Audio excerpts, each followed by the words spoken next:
Para concluir con esta temática del compuesto humano, vamos a considerar entonces las propiedades que tiene el alma por ser de naturaleza espiritual. Hemos dicho que estas son 3 propiedades fundamentales. La primera es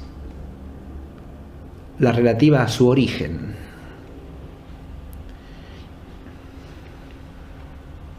Es decir, a su causa eficiente. Y aquí lo que decimos es que en virtud de su espiritualidad, el alma humana no puede ser educida de la potencialidad de la materia. ¿Qué quiere decir esto?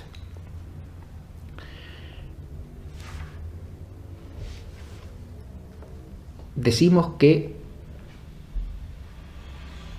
una forma, un principio formal, seduce de la potencialidad de la materia en cuanto de alguna manera está en potencia en ella y puede ser causada por la virtud eficiente de causas corpóreas, de causas segundas de orden material.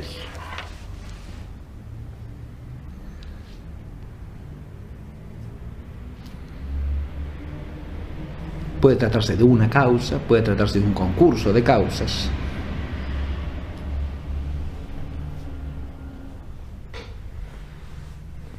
Pero, para ser eductible de la potencialidad de la materia, el efecto debe ser de naturaleza material.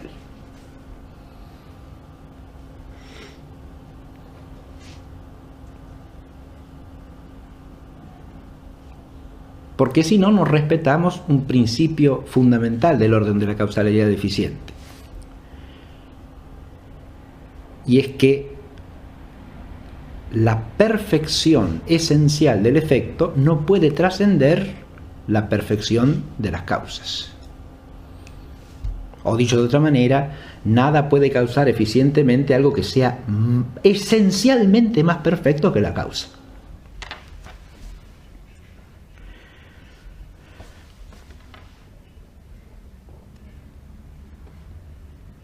¿Qué significa esto concretamente? Que ningún concurso de causas eficientes segundas de orden material puede tener un efecto espiritual.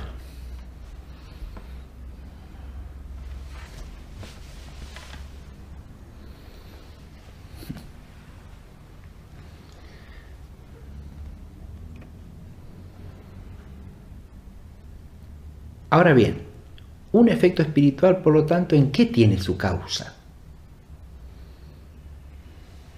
¿O cuál es su causa eficiente?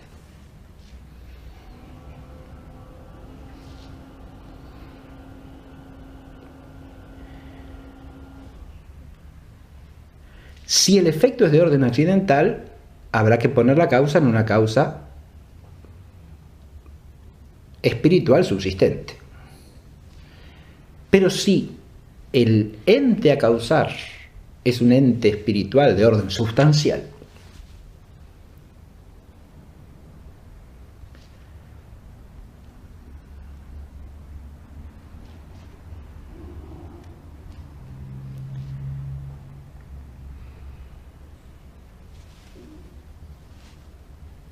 el efecto solamente puede ser causado por la eficiencia de la causa primera.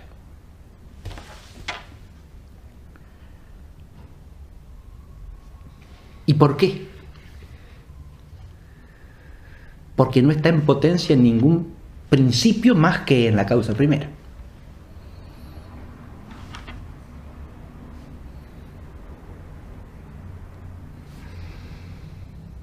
Un efecto material puede estar en potencia en la realidad material tomada en su conjunto. Porque hay un principio de potencialidad, que es la materia, sujeto al cambio sustancial. Pero en las realidades espirituales no se da lo mismo. Por más que sean espíritus finitos, que tienen acto y potencia, no hay un principio común a ellos del cual podamos decir que un efecto singular es educido. O sea, a partir del cual sea causable. Y esto nos lleva a que la única causa adecuada sea la causa primera. Por eso la tesis dicha positivamente es que la única causa eficiente, proporcionada al alma espiritual considerada como efecto, es la causa primera en virtud de su omnipotencia.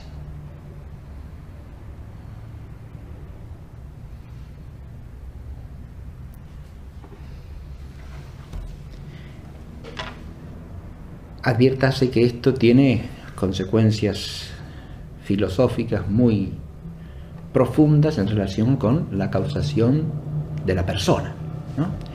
La persona es un todo constituido por el principio formal y el material.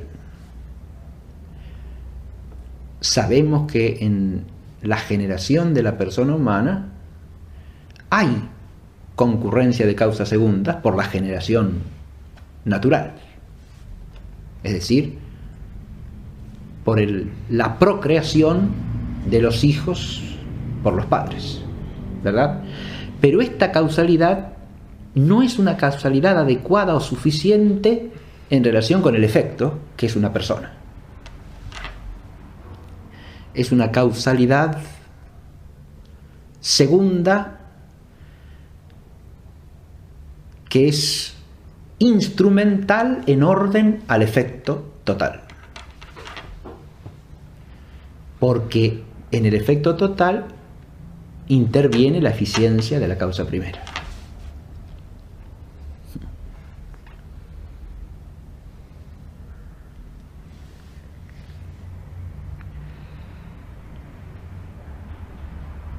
En esta doctrina metafísico-antropológica podemos advertir también la dignidad de la persona humana.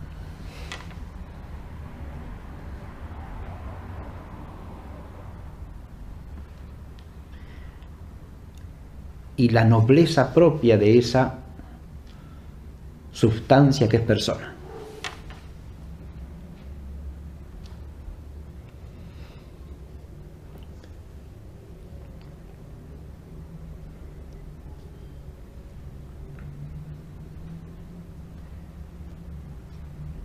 Al mismo tiempo, acá se hace contemplable el carácter sagrado que tiene, aún a la luz de la mirada filosófica, el origen de la existencia de cada persona y el acto humano procreador. Digo sagrado porque es una acción vinculada a la causación divina de cada vida humana, de cada persona.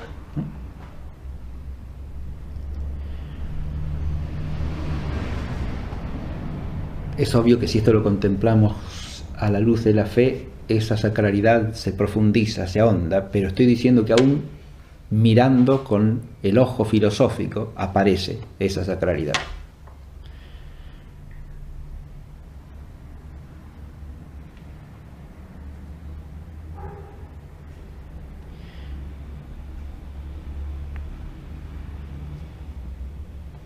La segunda propiedad que habíamos mencionado es la de la subsistencia del alma. Por ser espiritual, el alma tiene capacidad de subsistir.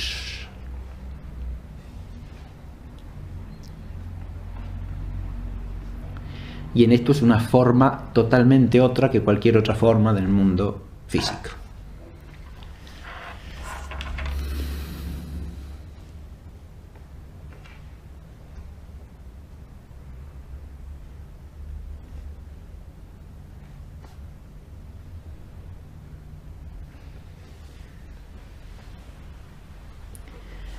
Es forma en virtud de su composición con la materialidad,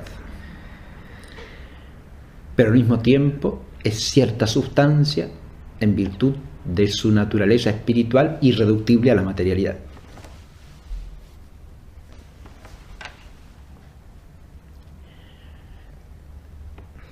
este carácter sustancial del alma humana por ser espiritual, que aparece en la filosofía antigua con claridad en Platón, ¿no?, que será afirmada nítidamente por toda la tradición filosófica cristiana, desde los padres de la Iglesia en adelante, ¿no?, es sostenida también con toda claridad por Santo Tomás al plantearse la cuestión de si el alma humana es o no es sustancia, ¿no?, a lo que Santo Tomás contesta afirmativamente. Es sustancia en cuanto a que tiene la nota propia que define a la sustancia como tal, es decir, la capacidad de subsistir. Es cierto en sí. Al mismo tiempo, Santo Tomás, con mucha fineza intelectual, señala que es cierto en sí. Es un en sí también sui generis. ¿Por qué? Porque al mismo tiempo que sustancia es forma de un todo natural. Es el acto primero del compuesto humano. Es la forma sustancial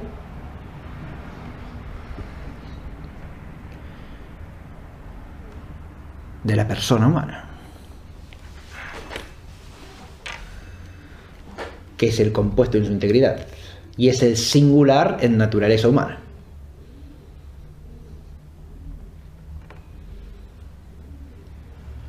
O sea que tiene una sustancialidad que, para usar también la expresión de Santo Tomás, es incompleta en el orden de la naturaleza.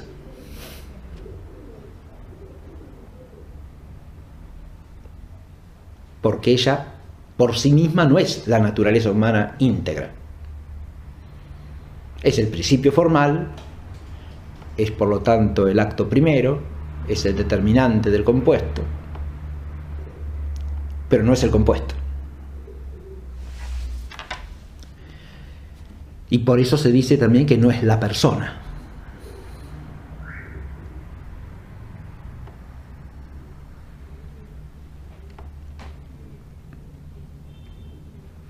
Pero así como decimos que no es la persona, también tenemos que decir que es aquello en virtud de lo cual esa sustancia es persona, en cuanto que entendemos que persona es el subsistente de naturaleza espiritual.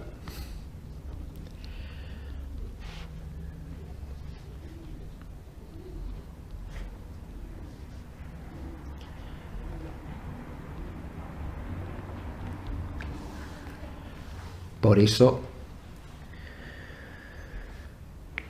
el alma humana separada no es la persona sin más, o sea, la persona íntegra, pero es una realidad personal, porque es subsistente en naturaleza espiritual.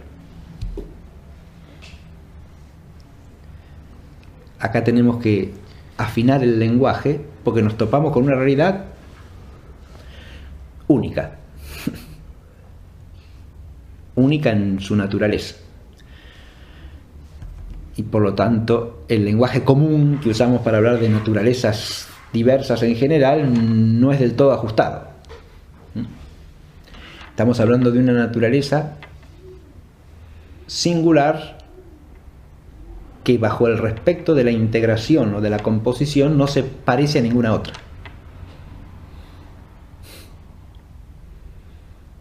Porque las demás o son naturalezas adecuadamente corpóreas o adecuadamente espirituales, mientras que solo en el hombre se da esta composición de lo espiritual y lo corpóreo, de espíritu y materia. Por eso el lenguaje común o general no sirve del todo, hay que ajustarlo para adecuarlo a esta singularidad de la naturaleza humana.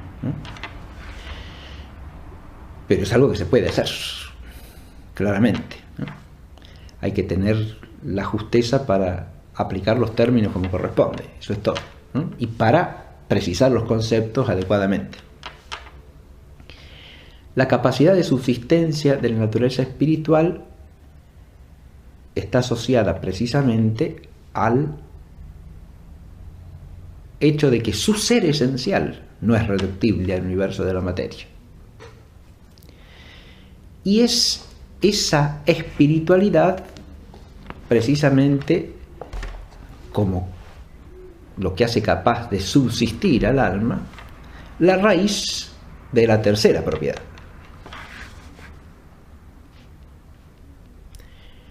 La tercera propiedad es la relativa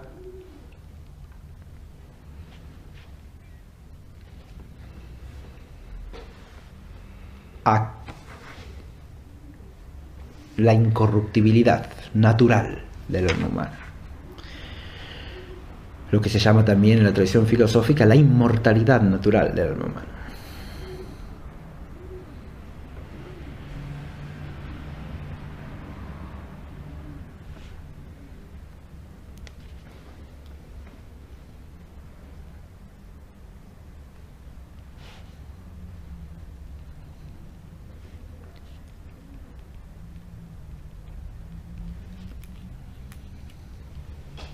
Podemos llamarla también la perdurabilidad en relación con la corrupción física o la exención de la corrupción física. Eso es lo que significa aquí tanto incorruptibilidad como inmortalidad. El término incorruptibilidad es más amplio porque significa que no está sujeta a corrupción. Muerte es la corrupción de una sustancia viviente, ¿no? Es el nombre propio que tiene la corrupción del ser viviente. Y es lo que acontece al hombre por ser éste un viviente corpóreo. La mortalidad natural del hombre se da en razón de ¿qué? De su corporeidad.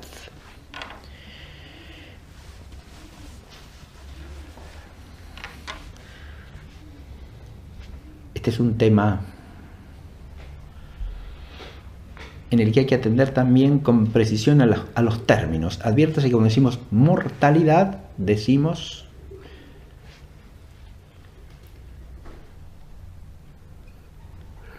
la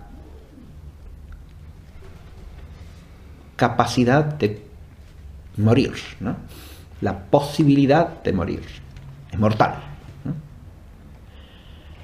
Como decir corruptible, quiere decir que se puede corromper, ¿no? Lo que quiero decir con esto es que no estamos diciendo que necesariamente se corromperá.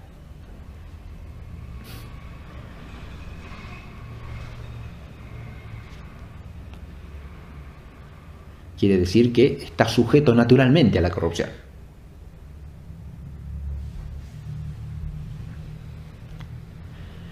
Hago esta salvedad para que no se confunda la corruptibilidad natural o la mortalidad natural del hombre con la muerte humana tal cual la experimentamos, que sabemos por la fe que es pena del pecado de Adán.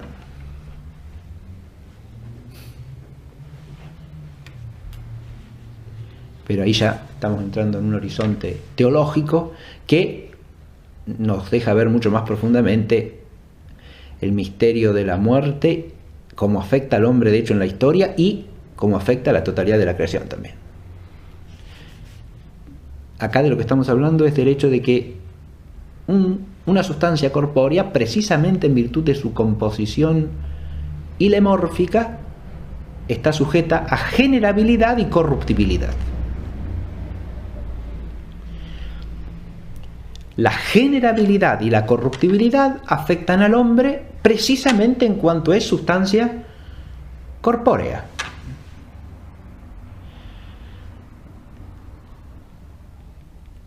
Pero ni la generabilidad por la eficiencia de las causas corpóreas segundas, ni la corruptibilidad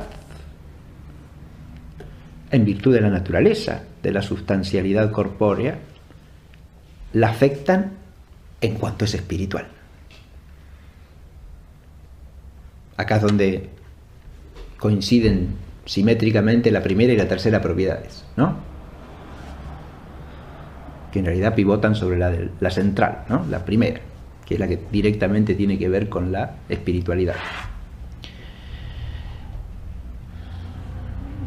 No es el alma en cuanto espiritual engendrable por el proceso físico, ni es en cuanto espiritual corruptible según el proceso físico.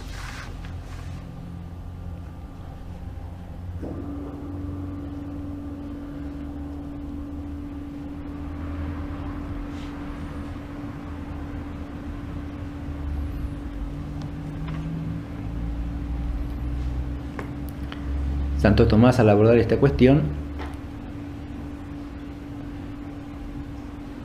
afirma la incorruptibilidad, sosteniendo que el alma, precisamente por ser sustancia espiritual, por tener sustancialidad espiritual, no es corruptible ni per accidens ni per se.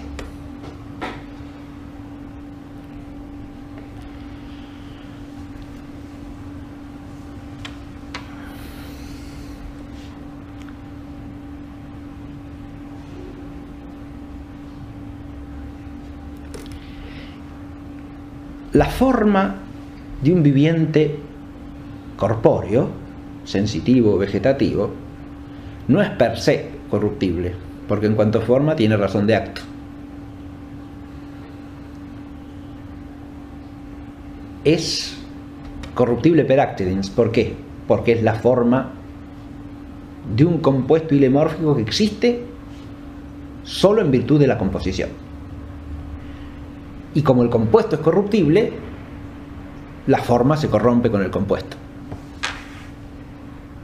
en cuanto forma de este singular, de tal naturaleza.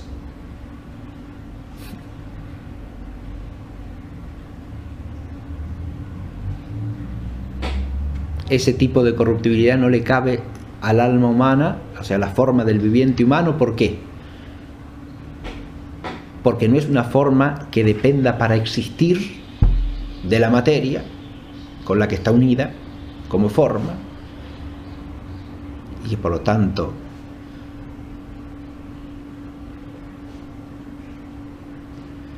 se extingue con el compuesto, sino que tiene,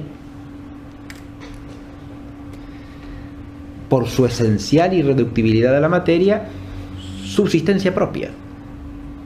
De modo que la descomposición, o sea, la extinción del compuesto, no la extingue. Lo que se extingue es el compuesto en cuanto compuesto ilemórfico.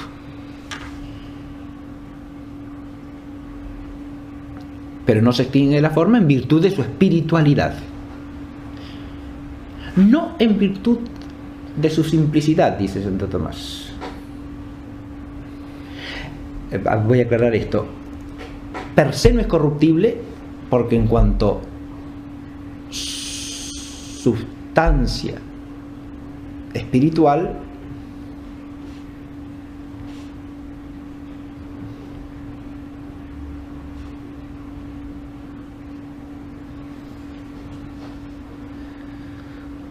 es en sí misma acto que no admite contrariedad.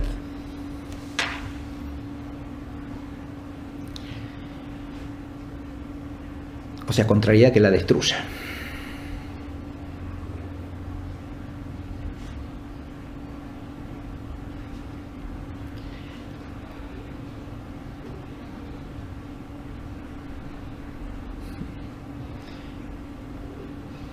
Las operaciones de la vida espiritual pueden relacionarse con contrarios. Así el entendimiento puede captar cosas contrarias, pero no se destruye por los contrarios.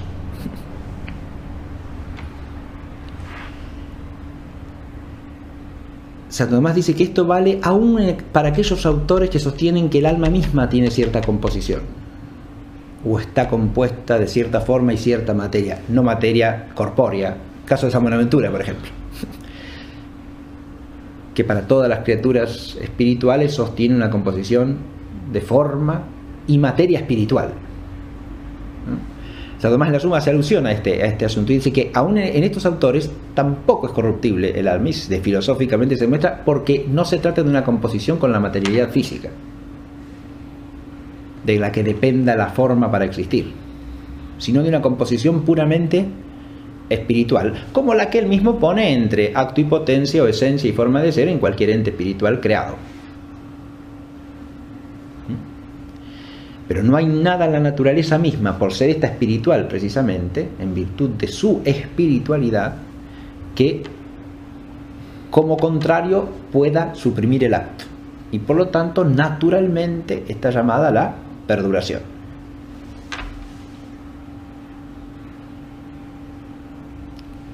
No es corruptible ni per accidens ni per se.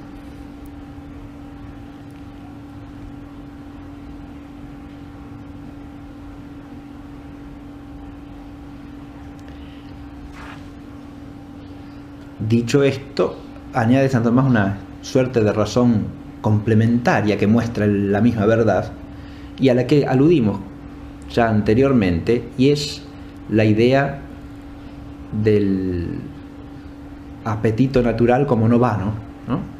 Y el hecho de que el alma espiritual, a diferencia de la sensitiva, que no conoce más que el aquí y el ahora, es capaz de conocer lo eterno, es decir, lo que trasciende la temporalidad.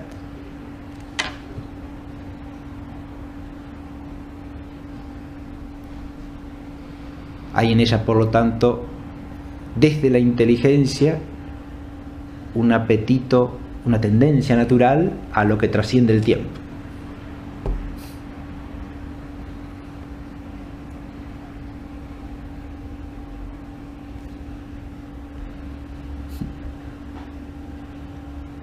Es interesante ver cómo en toda la línea de la argumentación Santo Tomás se apoya básicamente en la intelectualidad del alma, ¿no? Como manifestación primaria de su espiritualidad.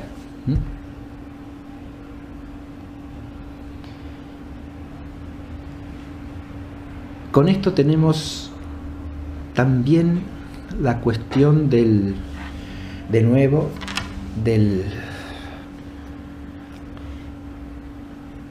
la finalidad de la existencia humana que aparece aquí, ¿no? Porque el vivir humano, desde esta perspectiva, no es un vivir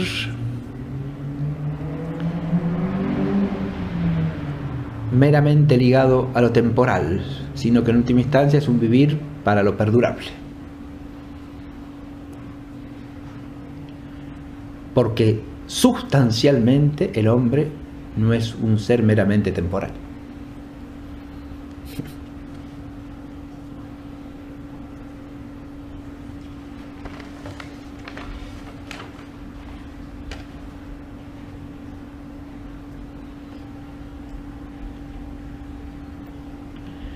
Por eso puede decirse muy bien en filosofía del hombre, y contemplando desde ella toda la filosofía natural, que todo el universo físico tiene en la forma de la naturaleza humana su fin, pero no al revés.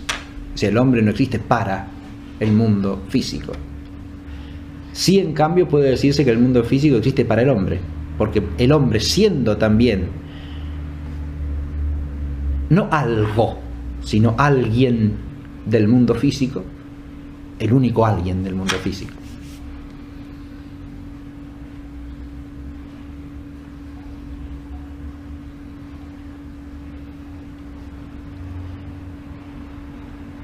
Es la cima de ese mundo en la que, por lo tanto, este culmina, y respecto de la cual tiene razón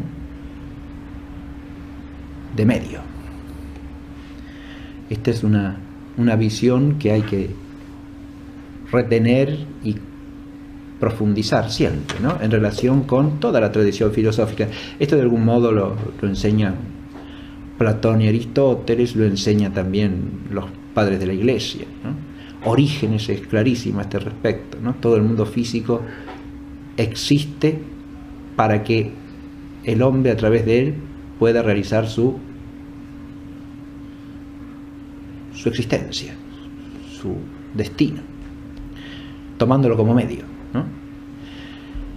De hecho, también se puede decir que si todas las cosas del mundo físico y todo el orden del mundo físico existe para la forma de la naturaleza humana, o sea, para el alma, ¿no? El alma a su vez existe para la verdad, ¿no? y para el bien, que son su fin propio. Y ahí tenemos la aparición del horizonte que surge si uno contempla esta propiedad de la incorruptibilidad natural del hombre. Y aquí en la tradición filosófica clásica, esta verdad de la inmortalidad natural del alma humana es una verdad que funda y que guía toda la consideración del orden moral, ¿no? Porque es lógico que sea así. No se puede entender el fin de la existencia humana en su conjunto si no se parte de la apreciación adecuada de la integridad de la naturaleza humana, ¿no? Y si hay algo en la naturaleza humana que trasciende el mundo físico, ya eso quiere decir que la existencia del hombre mismo trasciende de ese mundo y se ordena un fin que lo trasciende, ¿no? Esto no puede aparecer sino como un misterio a la luz de la contemplación filosófica, ¿no?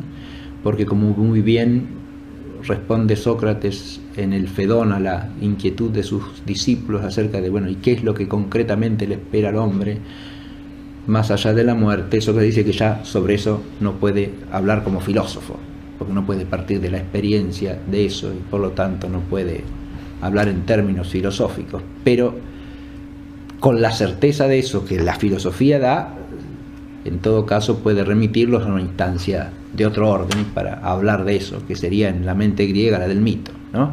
Como instancia de lo misterioso, de aquello que trasciende el alcance de la racionalidad humana, pero de lo que el hombre no puede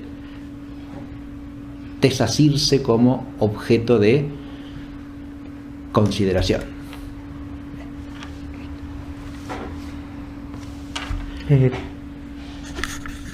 Esto está bien. O dicho de otra manera, nada puede causar eficientemente algo que sea esencialmente más perfecto que la causa.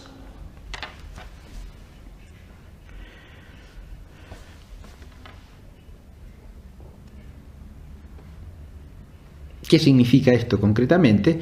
Que ningún concurso de causas eficientes segundas de orden material puede tener un efecto espiritual.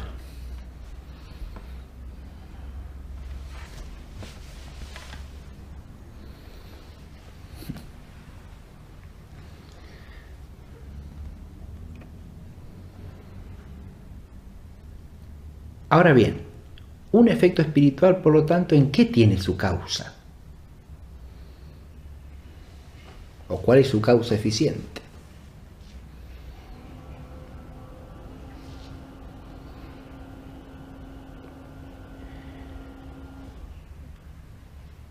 Si el efecto es de orden accidental, habrá que poner la causa en una causa espiritual subsistente. Pero si el ente a causar es un ente espiritual de orden sustancial,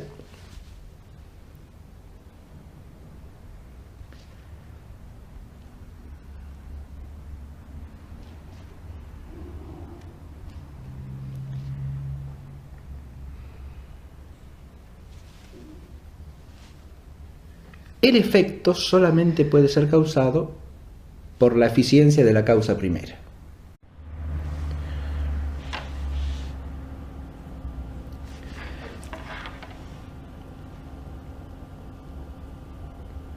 Para concluir con esta temática del compuesto humano, vamos a considerar entonces las propiedades que tiene el alma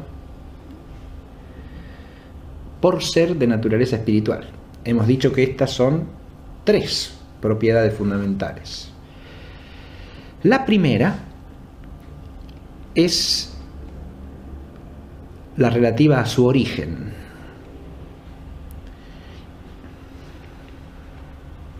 Es decir, a su causa eficiente. Y aquí lo que decimos es que en virtud de su espiritualidad, el alma humana no puede ser educida de la potencialidad de la materia. ¿Qué quiere decir esto?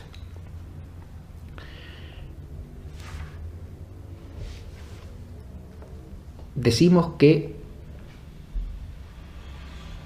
una forma, un principio formal, seduce de la potencialidad de la materia en cuanto de alguna manera está en potencia en ella y puede ser causada por la virtud eficiente de causas corpóreas, de causas segundas de orden material.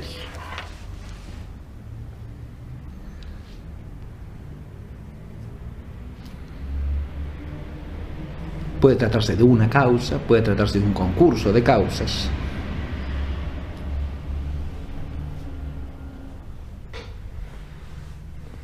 Pero, para ser eductible de la potencialidad de la materia, el efecto debe ser de naturaleza material.